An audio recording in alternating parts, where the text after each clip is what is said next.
নমস্কার সুধী দর্শক, আমি শিলিগুড়ি থেকে বীণাপাণি শিল্পী। আমরা এসেছি রথখোলা স্পোর্টিং ক্লাবের দুর্গাপুজো দেখতে। এবছর ওনাদের পুজো 60 বছরে পদার্পণ করলো। ওনাদের পুজোর থিম ত্রম্বক। এই যে আমি আর কাঞ্চন।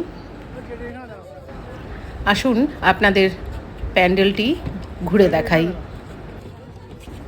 ভীষণ চোখ জুড়ানো জমকালো একটি মণ্ডপসজ্জা এবং তার সঙ্গে ভীষণই জমকালো মায়ের মাতৃরূপ, মায়ের মূর্তি, মৃন্ময়ী মায়ের চিন্ময়ী রূপ, অপূর্ব সুন্দর, চোখ ধাঁধানো সৌন্দর্য।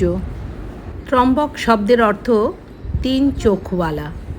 এই শব্দটি মূলত ভগবান শিবকে বোঝাতে ব্যবহৃত হয়, কারণ বিশ্বাস করা হয় যে শিবের একটি ঐশ্বরিক তৃতীয় চোখ রয়েছে, যা জ্ঞান, বিনাশ এবং চূড়ান্ত জ্ঞানের প্রতীক। এই শব্দটি ত্রম্বকেশ্বর নামের উৎপত্তি, যা একটি পবিত্র স্থান।